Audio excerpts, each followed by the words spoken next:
We are Pro Cannabis Media.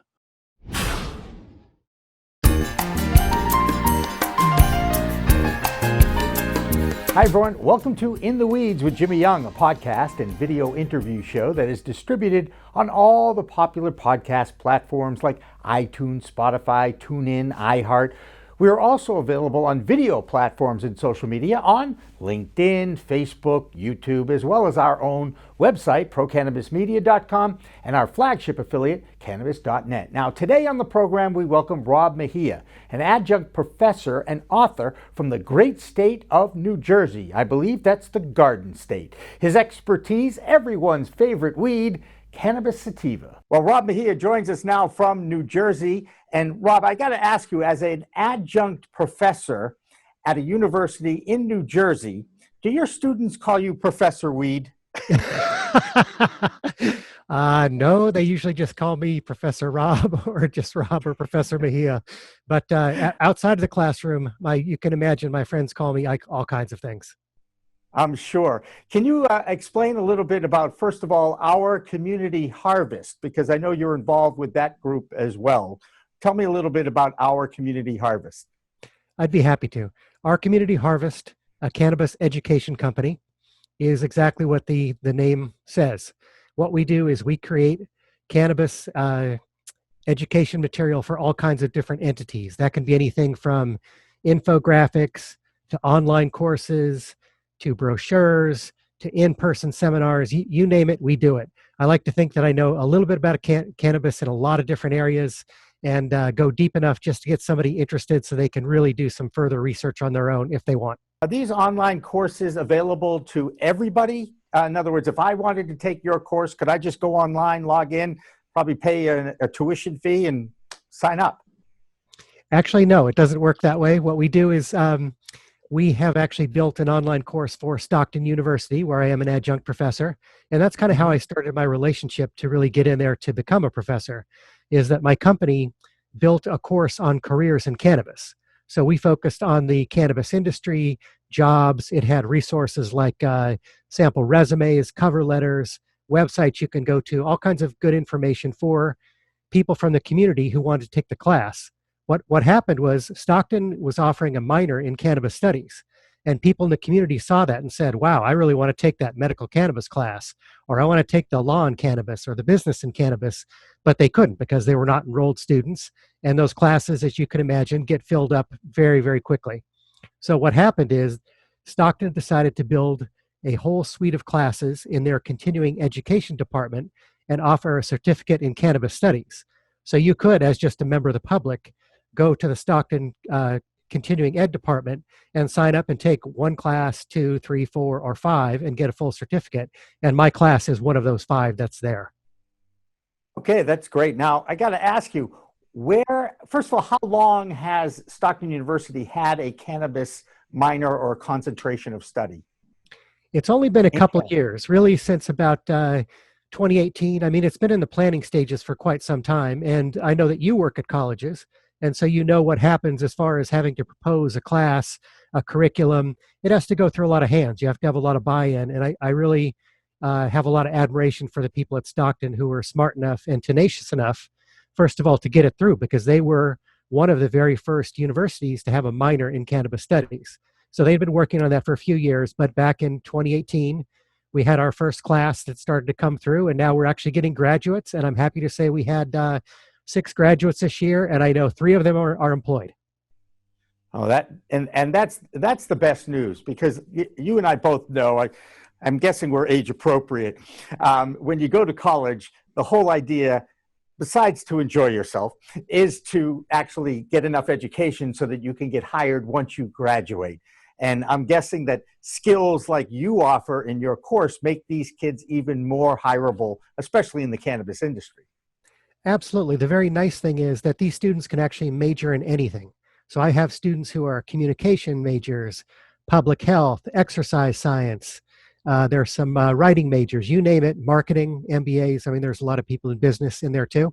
And whatever major they have, then they take this suite of 5 classes to get a cannabis minor. So the nice part is, if you are a communications major, not only do you know how do you work with integrated media, but now you know how it affects cannabis and you have cannabis knowledge. So when you walk into a vertical operation, for example, not only are you there to run their social media or to do their other kind of writing or whatever they want you to do as a communications major, but you come in there with cannabis knowledge, so you are ready to go. Speaking of cannabis knowledge, Rob, where did you get your cannabis knowledge? Well, it's a story that is probably fairly typical. It started with a family member and with health concerns. So the background is that I'm one of 13 kids. I grew up in Whoa! Denver, Colorado. Yeah, exactly. Huge family. What's in the water? I know it's in the air there, but holy mackerel, that's 13 kids. Wow. Okay, that's great. So there was always something to do at the Mejia household. But a few years ago, it's probably been, oh boy, we're going on close to a decade now. My older sister, Teresa, unfortunately got uterine cancer. And when she got uterine cancer, she was out in Cleveland, and I went to go see her quite often. And I kept wondering for her pain why no one ever offered her medical cannabis, because she was on no pharma before. She was healthy, she ate well, she was a good jogger, all those nice things. And then they put her on pharma. And when she was on pharma, she got pretty confused, disoriented, and it only partially helped with her pain. And then she also started wasting away. She really lost her appetite. And so I kept thinking, why are they not offering her medical cannabis? We know it works well for pain, and we know it works well to stimulate appetite. And so that question really stuck with me. Unfortunately, my sister passed before we could really have a chance to find out how it could help her. But I thought to myself, well, I still have 11 siblings. I'm still here. My parents are still here. And I would like to know in the future, if there's a similar situation, I would like some knowledge so I can help the people around me that I love. So that's really how I started researching, and having a background in education and just being a curious person. I really dove in and I read every book I could get my hands on. I started calling people in the industry. I went to events. I watched videos. You name it, I really dove into it. And that's all I did for quite some time. I have other businesses, and I really put a lot of my efforts towards learning about cannabis. And then when I popped my head up after many years of study, I originally thought I wanted to write a cannabis cookbook and to really focus on cooking with cannabis for people who needed it medically. But I found that there was such a dearth of baseline knowledge that I thought I really need to become a Cannabis 101 guy. So let me focus on education that I already know how to do, and let me jump in there. And so that's why I wrote my books. That's why I started my education company. And that's really why I am here today. And let's talk about those books. One, I believe, is called The Essential Cannabis Book, a field guide for the curious, and The Essential Cannabis Journal, and Personal Notes from the Field. Now, that is something I probably could have written. I just want to say, did a lot of field research. And here's the other question I got to ask you, Rob. Is there a lab component to your class? I had to do it. I had to do it. Backing up for a moment, you're totally right. Those are the titles of the books, The Essential Cannabis Book and Essential Cannabis Journal. And they really, again, function as 101 introductions. So they have definitions and terms. It covers history, methods of consumption. It covers social issues, racial issues. It covers a little bit of politics. And then there is a section on, surprise, cooking with cannabis. So there's a couple chapters on how to have cannabis dinner parties, how to dose, and I squeezed in 40 recipes. And then I also found stories from people in the cannabis community. So I have 20 small interviews from people who are either medical patients, dispensary owners, growers, just interesting people in the industry, and their stories are incorporated. And I did that because I thought once somebody hears a personal story from someone, it really breaks down the stigma. Once I hear from my neighbor that CBD is helping them, for example, all of a sudden that opens up my mind a little bit. And I thought these stories of real people with real issues would sort of help solve some of that stigma as well. So that's why I wrote my book, and that's kind of the level of the book. And then the journal is for people who are either coming back to cannabis, probably people of our age who may have tried it as, sometime in high school, college, or whatever, but want to become more responsible users. And also for people who really want to use it for medical purposes, and you want to track your consumption and really find out what works, what the right dose is. And again, just to be your own health advocate. As far as a lab component in my class, we do try to do a lot of activities that gets us out in the field well before COVID. But we were looking at things like taking some tours. We had a bunch of guest speakers. We had to analyze political stance. We were actually on a podcast for Brave New Weed as a class. So really, I try to bring in all kinds of interaction in the class. They don't just need to hear me yap for an hour about cannabis, even though that can sometimes be interesting. I know it's interesting because I've already spent at least an hour on the phone with you earlier. But I do want to go back to the class and the college. Does the college require that they all be over the age of 21, or how does that work? For my class in particular, well, one of them, I teach two classes there. I teach the preparation for cannabis internship class, and that's really to get students prepared to get an internship. And I make a bunch of connections with people who are hiring, and then also to help them get a job too, because I do have a few people who graduate. So there is a prerequisite that people in that class have to be a junior or a senior. And I do tell them up front, if you're getting an internship, if it has anything to do with touching the plant, or even going into a dispensary, you have to be 21. So your internship might be remote if you are under 21. So if you're a 19 or a 20-year-old, you may do some marketing research and you may do some writing or something like that. But in order to be in the location or to touch the plant, obviously you have to be 21. And that's one of the things we cover kind of early on in the class. Well, that's good. And that's very responsible of you as an instructor too, because, there's always that, you mentioned the stigma. You understand it. We live it if you're in this space every day. Can you give me an example of the challenges that you faced when you brought it out as an educational component that you wanted to enlighten people about this amazing plant? I would have to say, actually, taking the education perspective, that I've actually gotten very little pushback. That by and large, people at least understand that we need to know about this. It is something in our world. It's something that's coming. We have a big election coming up in November where a number of states are going to legalize either medically or adult use or both. But if you look at the percentage of people who live in states where it's medically legal, adult use legal, I mean, it's the majority of our population. And so even people who might have some real issues, and I do get the same 5 questions over and over and over again. So I can't tell you how many times I've responded to, is it addictive? Is it a gateway drug? What about the kids? I mean, you kind of get those over and over again, but it's fine. And I know part of my function is to go ahead and answer those questions, and to do it in a responsible manner. But as an educator, I really don't get much pushback. I haven't really had many people who said, what you're doing is either wrong or wrong-headed or whatever.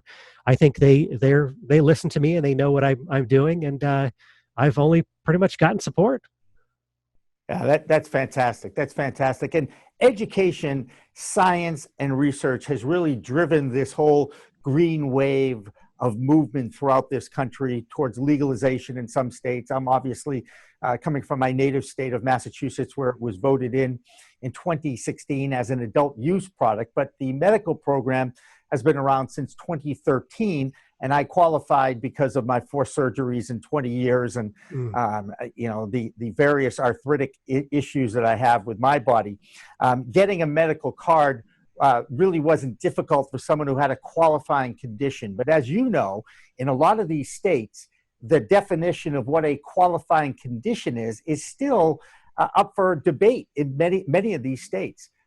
Has any of the New Jersey legislators reached out to you to learn more about what is going on with this plant? Only a few people, which unfortunately I'm a little disappointed with. I did try to engage with my local congressperson, who happens to be very conservative. I actually live in a very, very highly Republican district, and my local representative is very anti-cannabis. But what's interesting is we both spoke to the same seniors group. And so I spoke to the seniors group, and then he came along about a month later. And of course, our take on cannabis was quite different. One of the people from the senior center contacted me and said, he's interested in learning more about cannabis. Would you reach out to him? And so I did many times, and I never got a single response. So he clearly didn't want to engage. But I have had the opportunity since then. I was on a panel with the local Democrats here who just had a general session on cannabis, and there was an attorney on the panel. I was there. There was a dispensary owner. There was head of security. And it was a good panel. It was kind of a general discussion. And then also recently, right before New Jersey primaries, just about a week ago, I was on a panel near Atlantic City with candidate Bridget Harrison, who is running for South Jersey District 2. Unfortunately, she came up short with Amy Kennedy, but she had a very progressive stance on cannabis, and I actually know her through the publishing world. And so I did, of course, was able to involve myself with her campaign, at least to a minor level. But I am hoping that New Jersey legislators will get smarter and come to me, and we'll talk. Legislators, politicians get smarter? Jimmy, I'm always hopeful. What can I say? Yeah.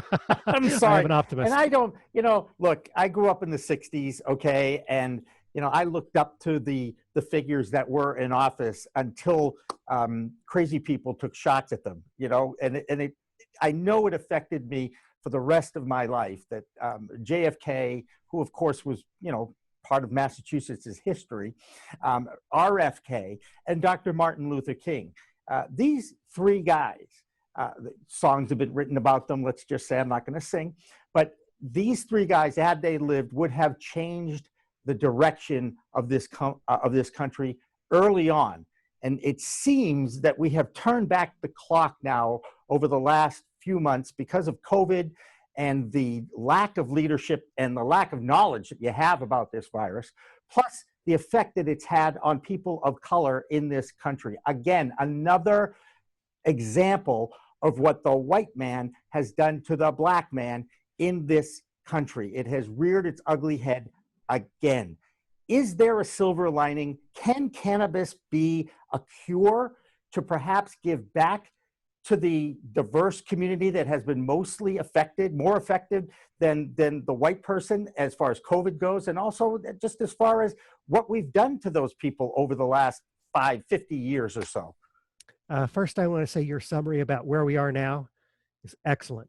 You've said it perfectly, that it does feel like we are back again, that we have not made any progress since about 1970 or wherever you want to look at it. And actually, at some of the protests I've been at, I do see some people carrying signs, and it says something like, "I can't believe I'm doing this again.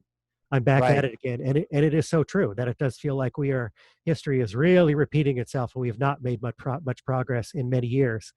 Rob, I wanted to you were 100% right on that. And I don't know about you, but in 5th grade, I remember singing "We Shall Overcome" someday, thinking that perhaps in 5th grade, you'd think by the time I'm 62, we would have made some progress. Very frustrating time.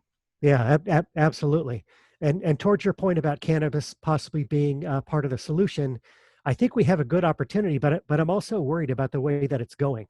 So I know there are so many people in the industry who do acknowledge up front that we do need to have some programs for social and racial equality and progress. But even in the states that are trying to do it, Illinois, Massachusetts, and those that have made it really kind of a centerpiece of their policies, unfortunately, what's happening is you're still seeing the big multi-state operators get more of the licenses, and you're not seeing as many of the smaller people get involved. I mean, what I would love to see is a model kind of like the Hood Incubator in outside of Oakland. And what they do is it's an MBA female-led program, people of color. And what they've done is they actually offer people in the community real skills, access to money, and knowledge to get them in the cannabis industry. So they'll teach them how to write a business plan. They'll show them where they can go to get money. They'll educate them on the basics of cannabis. They'll teach them about medical cannabis. They'll teach them how to be a good employee as a wellness coordinator or what they call a bud tender. But they give all these skills out to people in the community who were harmed by the war on drugs. And that way, I think like reaching individual people and actually helping them and putting them in a position to contribute, that to me seems marvelous. The state programs are trying, but sometimes what happens is equity candidates end up 30 of them in a classroom and they get a lecture about cannabis. Not saying that's not valuable, not saying it's not a little bit of progress. At least you have a target audience, at least you're trying. But I think you almost need little incubators, either privately run or run by the government, to actually give those people a stake in the cannabis industry and to help them get going. Another great example of what I thought was a good policy was up in Maine, and unfortunately they've abandoned this. But in Maine, what they were going to do is you had to be a resident for at least 4 years, put in your taxes 4 years in a row, in order for you to qualify for a license. That opened up things to all these smaller players. And also, if you were a multi-state operator, you could not apply for a license for 2 years. So that gave the small craft growers a 2-year head start to get in there, to start going, to establish their brand name. And I thought that's a great thing, because then you can have people who are not multimillionaires, who can't raise a crazy amount of money to get in the business, but to develop a nice, small, high quality farm organic product that then they could sell to the public. But I was so sorry to see Maine go away from that. I thought that was a smart idea that I'm sorry was not pursued. It's interesting. I spent 11 years in Maine. It's my second home, if you will. I started my sportscaster career in Portland, Maine at the CBS affiliate from 81 to 92. And I still have a lot of dear friends in the state of Maine. And just recently, I released an interview that I did with a caregiver. Now, the caregiver program in Maine was really designed for the person who needed medicinal cannabis, and to find someone who would home craft, grow it themselves, and then put it all together and share it with those who were most in need. You mentioned the multi-state operator.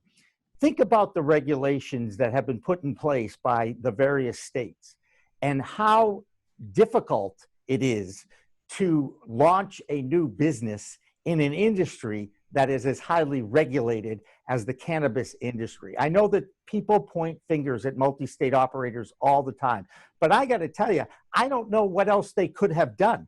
I mean, I like what you're saying in a realistic world. Yeah, the natives, the locals, the mom and pops, that would be great, and I'd like to still see that.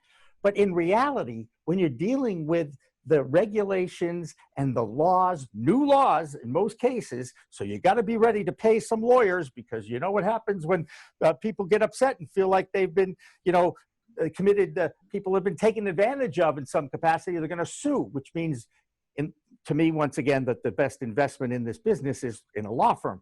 But seriously, the multi-state operator is just operating and doing business within a structure that they have to work within. So it's almost like, and now granted, a lot of these MSOs, I get it. They're trying to get more than 3 licenses, which is the limit. So they restructure their deal and they become a management company as opposed to an owner. That's the American way of doing capitalism in business. I mean, I'm defending the MSO because I don't think there would be a cannabis business in this country if we didn't have the kind of money that they have put into this industry to start it. Yeah, I think you do make a good point. I mean, that is also what's kind of limiting all of our progress, because in so many people that I've interviewed, because I'm also I'm a magazine columnist too for Ever Cannabis magazine. And I try to find interesting people in the business. And I have found a few people who are tenacious enough to get through the regulations. But when I hear their story, it is just phenomenal how much time that they had to put in themselves to learn about these regulations. And then they still had to use attorneys, but they used them as little as they could. But if you have muscled through, but I understand that if you're not equipped to do that, the chances of you getting through are not good. And I will also say that there are some multi-state operators who I think are very good citizens. For example, there's a company called Justice Grown here in New Jersey. And I've been pretty impressed with them, because part of their whole platform is they are trying to engage with people who have been incarcerated, who are coming out, and they're trying to employ them. I also know they're trying to work on expungement too. So at least as a corporation, they are trying to give people a chance who have been harmed by the war on drugs. So I know there are some good multi-state operators. And to your point, I know you need a lot of expertise and a lot of talent and a lot of money to get through all these regulations. And until we can make cannabis regulated like almost any other business, that I think we're going to continue to kind of limp along the way we are right now. Yeah, I don't know if it will ever be like any other business, just because of the multitude of uses of this plant that can be grown in your backyard. At least Massachusetts is offering the opportunity for homeowners to grow 6 plants per adult in one dwelling, which gives you 12 plants, which I've talked to growers, that's quite a lot of weed to grow. In fact, it's probably enough to, share it with others, gift it to others, let's just say.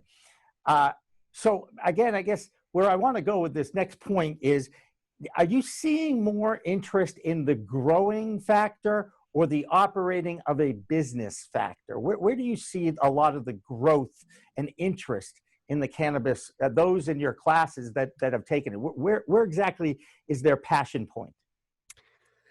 It's interesting. I think it's actually pretty well spread amongst the students. So I do have a certain contingent that absolutely are interested in growing. That's what they want to do. I have some who are interested in the operations. I have some who want to work in dispensaries. I have a few who want to go off on their own business and start their own thing. I have several who are very interested in hospitality, which is interesting, that they want to cook with cannabis. They want to do a bud and breakfast at some day, or they want to do live events, sports events, those kind of things. So there's a lot of different interests in the class. I mean, the one thing I will point out to them is that in terms of growing, at least domestically, right now that you have the vertical operation, so they grow, they process, and they sell. But at some point, there's going to be national legalization. When that happens, and we can even import internationally, can you imagine a grower who's in Massachusetts or New Jersey try to compete with a grower from Colombia, Jamaica, Mexico, Panama? Their product will be so much cheaper and probably so much better, unless there's a unique strain that the people in Jersey or Massachusetts come up with. So my prediction, and we'll see if this will bear me out correctly in the future, is that the grows will be less valuable than the dispensaries. I think the dispensaries are king, because you'll always need a retail place that's regulated, that's safe, that's secure, that has tested product for you to go to. So if you have a dispensary, I think you're in good shape. If you have a grow and you only have a grow, it's not part of a vertical, I think it's going to be interesting to see what'll happen in 5 years, 10 years, 15 years.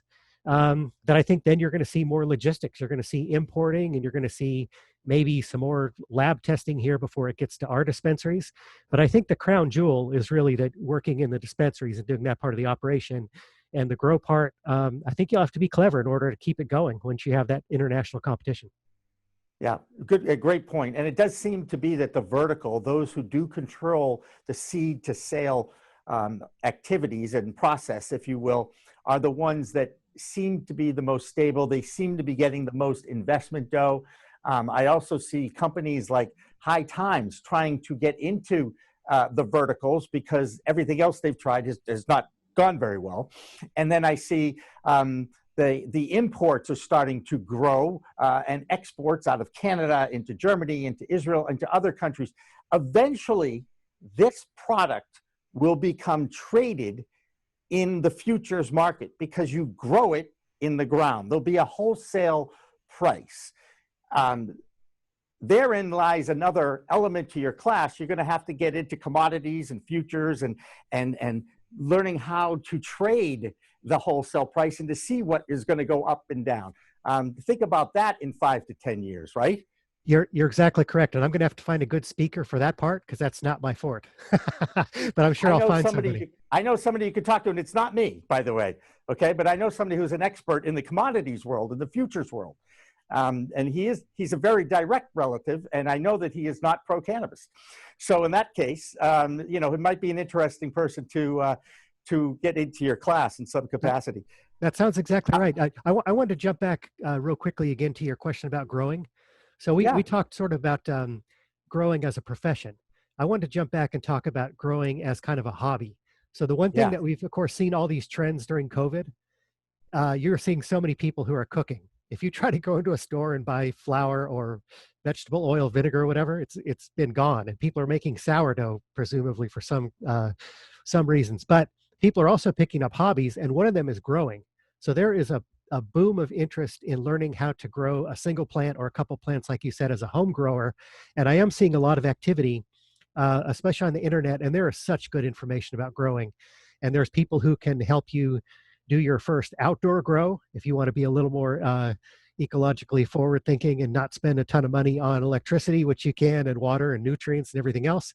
And there's other growers who will teach you how to grow indoors with special lights and special closets and all kinds of things. The growers are so passionate and smart and good that if you want to engage with any of them and learn about growing, there is such good material out there, just a wealth of material. And let me ask you, as an educator, the growers believe they know everything. You know that, right? I think some of them do. Yes, they are fascinating people. There's so many interesting people and so many fascinating parts of this industry. I have been overwhelmed, and extremely enthused about the amount of knowledge that I have consumed over the last 2.5 years since I decided to give this a shot. And I've met some really interesting people. But the thing that is very consistent about the people that I meet, they all know that they're part of history. And they all know that the plant has played some kind of special role in their lives. And you told a very personal story about why you decided to learn more about this plant. And it's the people that say to you, cannabis has saved my life, cannabis has changed my life. And I wish I had $1 for every time I've heard that, because then I know I would have the kind of investment I need to really build out this network. But how many times have you heard people say that to you? I'm with you. That's actually one of the things that kept me going in the early days, because when I would call people, and granted, I do have a background in sales, so I have a slightly thick skin, so I'm, used to some people not returning calls and that sort of thing. But the people in the cannabis industry were so gracious with their time and so helpful. And I did hear these dramatic stories over and over again. And I thought, just think, wouldn't that be dramatic if I could actually be part of this and I could actually help some people, which of course was my motivation starting up front. And I thought, well, if I can spread that and help out dozens, hundreds, thousands, I mean, wouldn't that be a pretty magnificent thing to do? And I would like to do that. But to your point, I do hear nearly every day somebody that says, oh yes, this has helped me in this particular way. And in some ways, great and small. I mean, I have heard a few cancer patients talk about what it's done for them. And of course, that is a whole different area.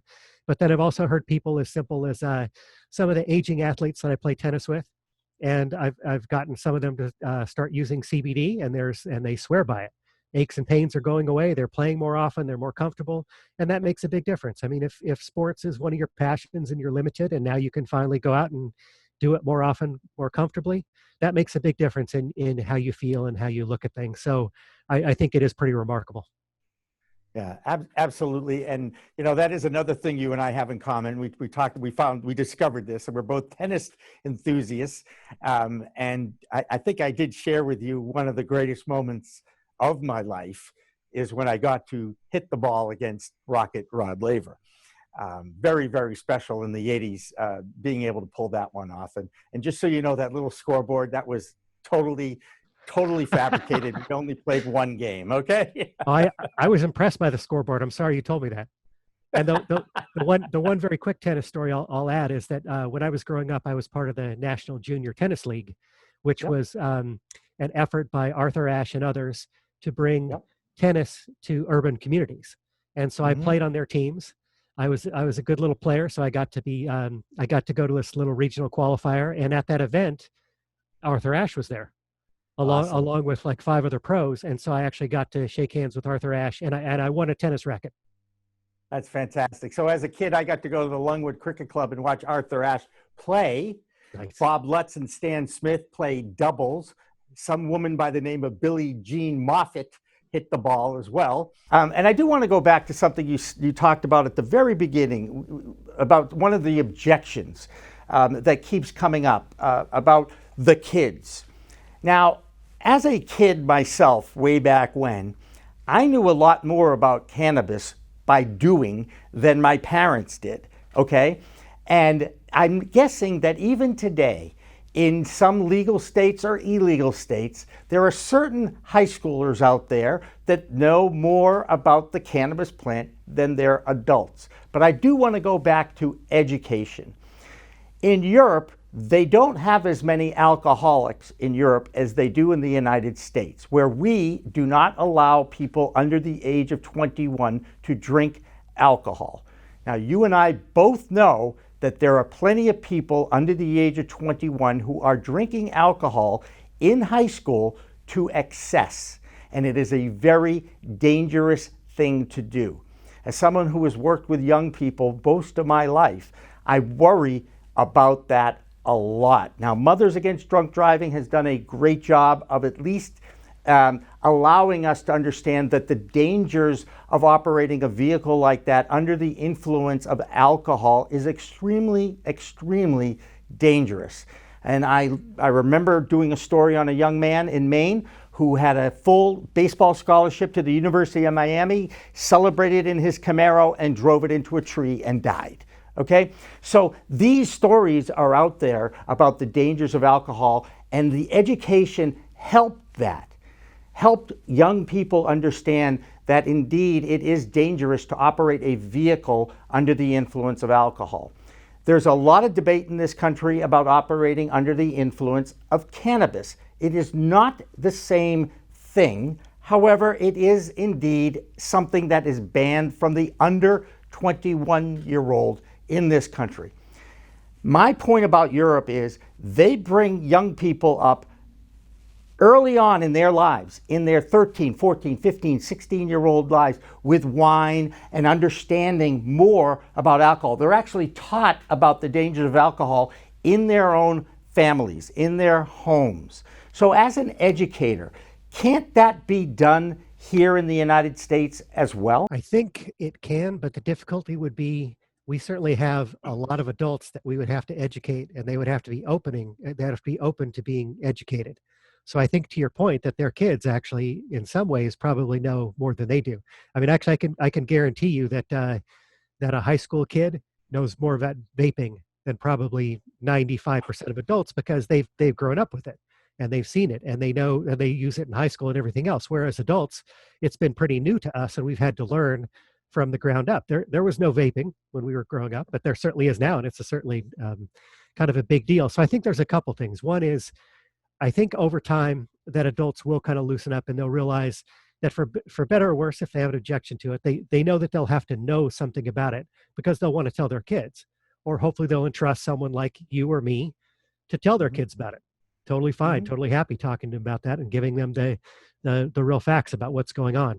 So I do think that we are seeing change year by year, even day by day, and especially as we're able to start doing some research, as more of the medical information comes out, as hemp becomes more of just a common fiber like anything else. I think all of that is going to start to chip at the stigma, and it already is a little bit, to the point where I think most people will be willing to share information with their kids.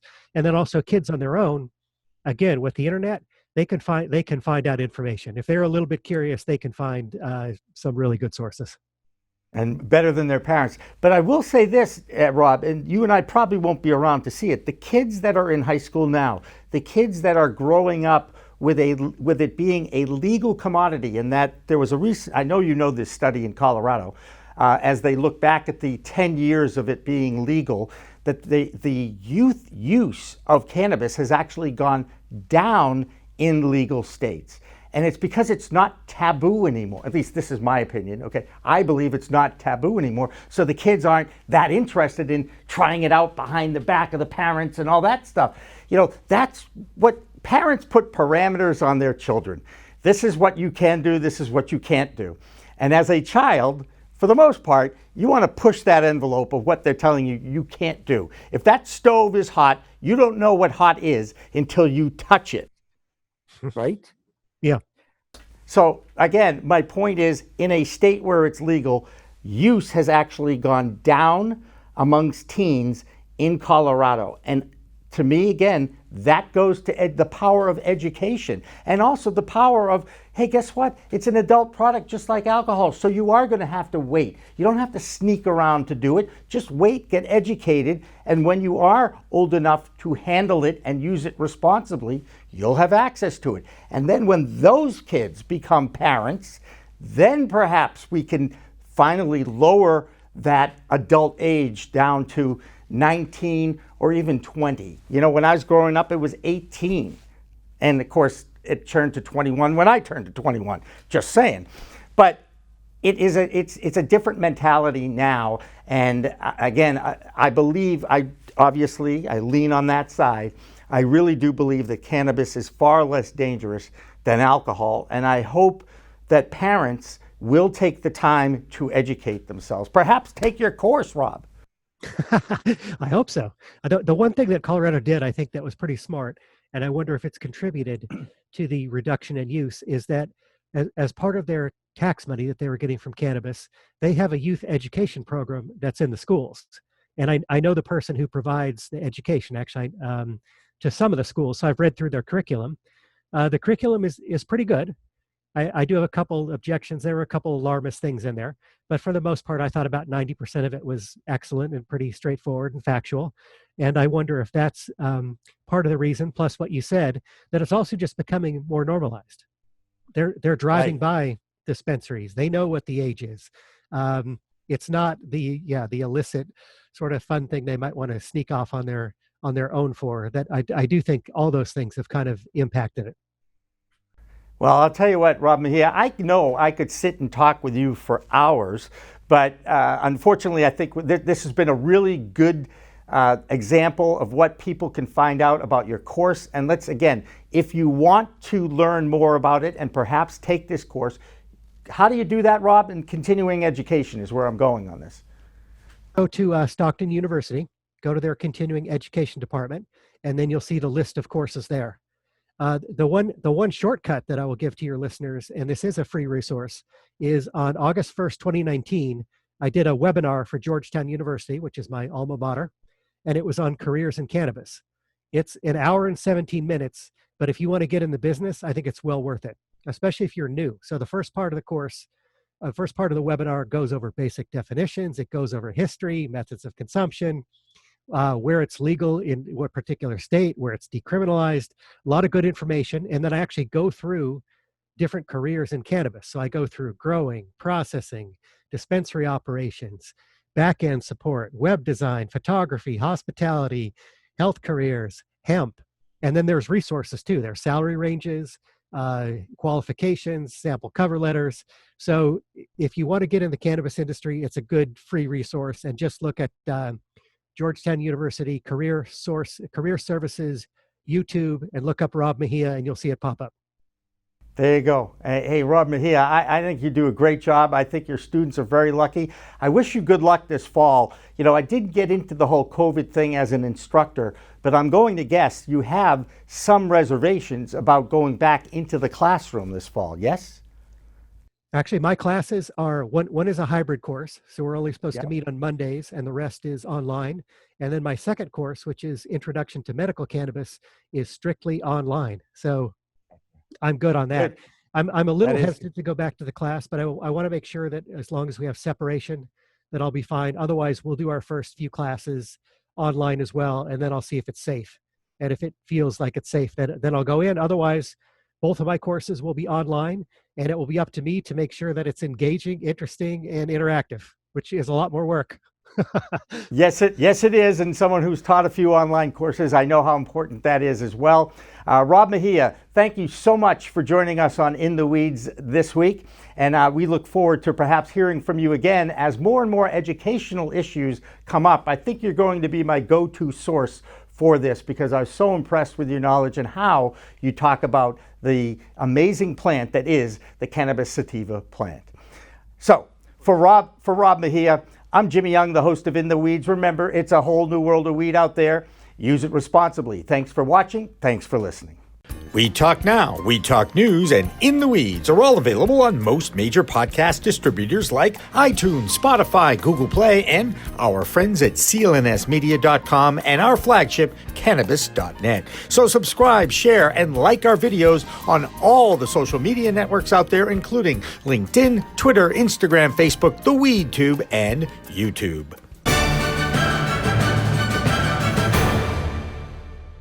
Weed Talk and In the Weeds are two productions of Pro Cannabis Media supported by Revolutionary Clinics, one of the top medical cannabis dispensaries in the Massachusetts area, now with 3 locations in Greater Boston, 2 in Cambridge, and 1 on Broadway in Somerville.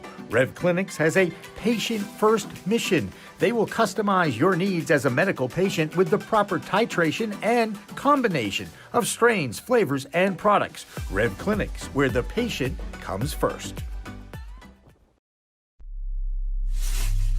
We are Pro Cannabis Media.